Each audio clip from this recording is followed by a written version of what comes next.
काफ़ी अभ्यर्थियों का प्रोविजनल रिजल्ट को लेकर काफ़ी बार कमेंट आ रहा था कि सर जब हमारा फोर्थ ग्रेड का डॉक्यूमेंट्स वेरिफिकेशन हुआ तो हमसे साइन नहीं करवाई गई, क्या हमारा रिजल्ट है वो प्रोविजनल कर दिया जाएगा? सर हमसे फ़ोटो नहीं ली गई, है ना? या हमें और किसी डॉक्यूमेंट में कमी है या नहीं है, वो नहीं बताया गया। हमें किसी भी प्रकार की डॉक्यूमेंट्स वेरिफिकेशन होने के बाद में स्लिप नहीं दी गई, तो क्या हमारा रिजल्ट प्रोविजनल किया जाएगा या नहीं किया जाएगा? तो मैंने सोचा कि रिजल्ट को प्रोविजनल करने को लेकर एक छोटा-सा वीडियो बना दूँ ताकि आपको ये क्लैरिटी हो जाए कि आपका रिजल्ट है वो प्रोविजनल किस टाइम होगा। क्योंकि रिजल्ट प्रोविजनल करने के पीछे कई कारण होते हैं।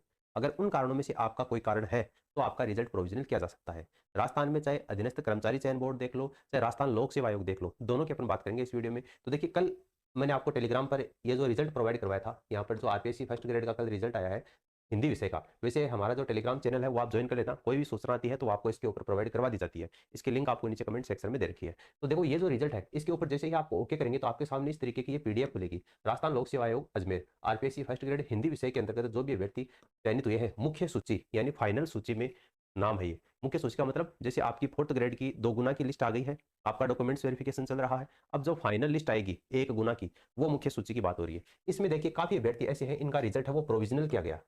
प्रोविजनल यहाँ पर आप देखिए, जैसे ये रोल नंबर है, इसका आगे लिखा हुआ है पी, है ना? यानी इसका रिजल्ट है वो प्रोविजनल किया गया है। यहाँ पर भी देखो पी, यहाँ पर भी पी, यहाँ पर भी पी, है ना? तो काफ़ी अभ्यर्थी हैं जिनका रिजल्ट है वो फिलहाल प्रोविजनल किया गया, है ना? और भी आप देख सकते हैं काफ़ी अभ्यर्थी हैं, देखिए यहाँ पर भी लिखा हुआ है ना? तो और यहाँ पर देखिए ये जो कट ऑफ मार्क्स है ये जारी की गई है, इसमें यहाँ पर एनए लिखा हुआ है। एनए का मतलब तो क्या है? यानी ऐसे कैंडिडेट इनको मिले ही नहीं जो इस फलानी कैटेगरी के अंतर्गत 40% मिनिमम मार्क्स जो बोर्ड ने डिसाइड कर रखे हैं उनके आए हों। यानी ऐसा कोई अभ्यर्थी इनको नहीं मिला है जो मिनिमम क्वालिफाइंग मार्क्स से लाया हो, इसलिए यहाँ पर एनए लिखा हुआ है। ठीक है, लेकिन अपन बात कर रहे हैं प्रोविजनल की, तो प्रोविजनल के बारे में देखिए यहाँ पर लिखा हुआ है पी से तात्पर्य प्रोविजनल से है ना? यानी इस लिस्ट में जो भी कैंडिडेट है उनका रिजल्ट प्रोविजनल किया गया है, उसके बारे में यहाँ पर बताया हुआ है। अब देखिए अपन बात करते हैं कि कौन कौन से कारण हैं जिनके कारण आपका राजस्थान फोर्थ ग्रेड यानी कि चतुर्थ श्रेणी भर्ती हो, चाहे आपकी पशु परिचर की भर्ती हो, चाहे अभी जो परिचालक कंडक्टर के जो डॉक्यूमेंट्स वेरिफिकेशन चल रहे हैं उनकी बात हो, कोई भी आपकी भर्ती हो राजस्थान में, बेहद कॉमन कारण है जिनके कारण आपका रिजल्ट है वो प्रोविजनल किया जाता है। तो कौन कौन से कारण है उसकी अगर अपन बात करें तो सबसे पहला कारण आता है शैक्षणिक दस्तावेज। शैक्षणिक जो योग्यता है उनके दस्तावेज में अगर किसी प्रकार की कमी पाई जाती है। अब शैक्षणिक दस्तावेज में कमी का मतलब क्या है? जैसे अगर मार्कशीट में किसी प्रकार की गलती है, जैसे 10वीं की मार्कशीट है या आपकी जो भी भर्ती आपने एग्जाम दी है उसमें जो न्यूनतम शैक्षणिक योग्यता है उसकी मार्कशीट के अंतर्गत कोई गलती है, या बोर्ड के रिकॉर्ड में नाम, जन्मतिथि और पिता के नाम, इनमें स्पेलिंग में अंतर है। मैंने आपको पहले भी कहा है 10वीं की मार्कशीट में आपका जो नाम है, 10वीं की मार्कशीट में आपकी जो डेट ऑफ बर्थ है और 10वीं की मार्कशीट में ही आपका जो पिताजी का नाम है, जिसमें जो स्पेस है वो बहुत ज़्यादा इंपॉर्टेंट है। अगर इसमें किसी भी प्रकार का कोई अंतर पाया जाता है तो आपका रिजल्ट प्रोविजनल होने के चांसेस बढ़ जाते हैं। ठीक है, तो ये आप थोड़ा सा इसमें ध्यान रखना। दूसरी बात है रिजल्ट प्रोविजनल करने के पीछे है बोर्ड की मान्यता। यदि किसी अभ्यर्थी ने राजस्थान बोर्ड के अलावा किसी ऐसे बोर्ड से योग्यता ली है जिसकी मान्यता के ऊपर संदेह है तो उसकी जांच करने के लिए प्रोविजनल रखा जाता है। जैसे कल एक अभ्यर्थी का कमेंट आया था कि मेरी जो मार्कशीट है वो बिल्कुल सही है, फर्जी नहीं है। हालांकि मैंने हरियाणा बोर्ड से 10वीं की है और हरियाणा बोर्ड से 10वीं की करने के बाद में ही मैंने आपका जो फोर्थ ग्रेड का डॉक्यूमेंट्स वेरिफिकेशन है वो कंप्लीट करवाया है, लेकिन मेरे से वहां पर किसी भी प्रकार के सिग्नेचर नहीं करवाए गए। उन्होंने मेरे से किसी प्रकार की फोटो नहीं ली और मेरे को इतना कहा कि आपका डॉक्यूमेंट्स वेरिफिकेशन हो गया, आप जाइए।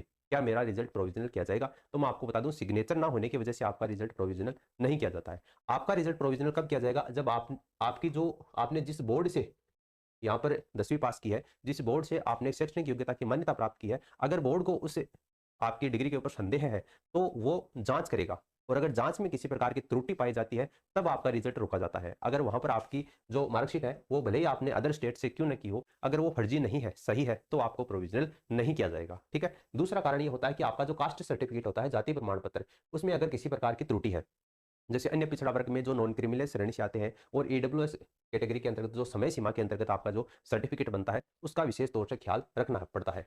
इसी के सबसे ज्यादा जो अभ्यर्थी प्रोविजनल में आते हैं वो इसी ओबीसी और ईडब्ल्यूएस कैटेगरी की वजह से ही आते हैं। ओबीसी न्यून क्रिमिनल और ईडब्ल्यूएस सर्टिफिकेट आवेदन की अंतिम तिथि के बाद का बना हुआ है या वित्तीय वर्ष का ध्यान अगर आपने नहीं रखा है तो आपका रिजल्ट है वो होल्ड पर रख दिया जाता है। होल्ड का मतलब प्रोविजनल ही होता है। ठीक है, और अगर आपने पिता के नाम से प्रमाण पत्र नहीं बनवाया है, पति के नाम से बनवाया है, तो भी आपका रिजल्ट प्रोविजनल हो सकता है। जैसे महिला अभ्यर्थियों के मामले में ये देखा गया है यदि प्रमाण पत्र पति के नाम या पते पर बना हुआ होता है बजाय पिता के, तो आपकी पात्रता है वो संदिग्ध घेरे में आ जाती है, क्योंकि आपका जो आय प्रमाण पत्र है वो सारे आपके पिता के नाम से ही बनते हैं। ठीक है, पति के नाम से आप मत बनवाया कीजिए, क्योंकि फिर आपका जो रिजल्ट है वो होल्ड करने की कैटेगरी में आ सकता है।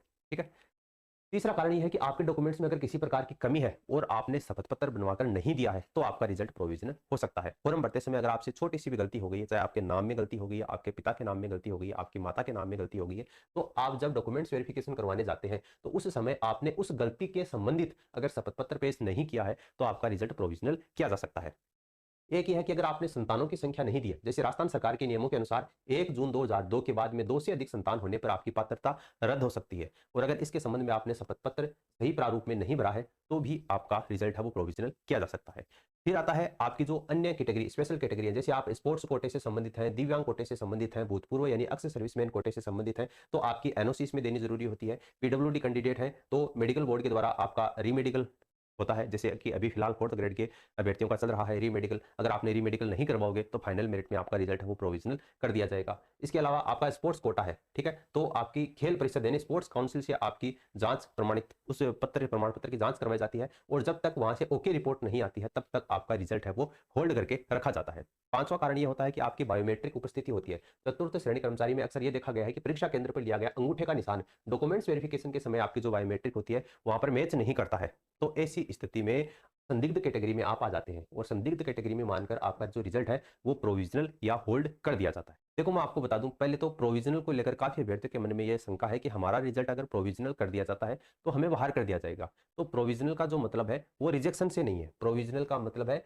वो रिजेक्शन नहीं है। बोर्ड एक विस्तृत सूची जारी करता है ना, किस कारण से आपका रिजल्ट है वो प्रोविजनल हुआ है, यह लिस्ट जारी करता है और अभ्यर्थियों को व्यक्तिगत रूप से आपको पर्सनल आपके मोबाइल फोन पर आपकी ईमेल के ऊपर मैसेज आ सकता है या एक प्रेस विज्ञप्ति जारी करके, एक नोटिस जारी करके आपको यह सूचित करता है कि कौन सा दस्तावेज है वो आपको जमा करवाना है, सही तरीके से जमा करवाना है, तब आपका जो रिजल्ट है वो प्रोविजनल से हटाकर मेन लिस्ट में डाल दिया जाएगा। तो ये आपको टेंशन लेने की आवश्यकता नहीं है। आपका रिजल्ट प्रोविजनल होता है तो आपको बोर्ड के द्वारा सूचित किया जाता है, ठीक है, इतना आपको ध्यान में रखना है। वरना आप जब डॉक्यूमेंट्स वेरिफिकेशन करवाने जाते हैं तब आपको उसी समय बता दिया जाता है। जैसे आपके डॉक्यूमेंट्स में अगर किसी प्रकार की कमी पाई जाती है तो आपको वहां पर बैठे हुए जो कर्मचारी हैं वो कह देते हैं कि आप ये जो शपथ पत्र है इससे संबंधित ये आपको जमा करवाना है। अगर इस निर्धारित तिथि जैसे 5 से 7 दिन या 15 दिन तक आपको टाइम दिया जाता है, जैसे डॉक्यूमेंट्स वेरिफिकेशन चल रहा है तो डॉक्यूमेंट्स वेरिफिकेशन की अंतिम तिथि से पहले ही आपको वो शपथ पत्र बनवाकर वहां पर पेश करना पड़ता है। तब वो जो शपथ पत्र है आपसे संबंधित जो भी डॉक्यूमेंट्स वहां पर लिए गए थे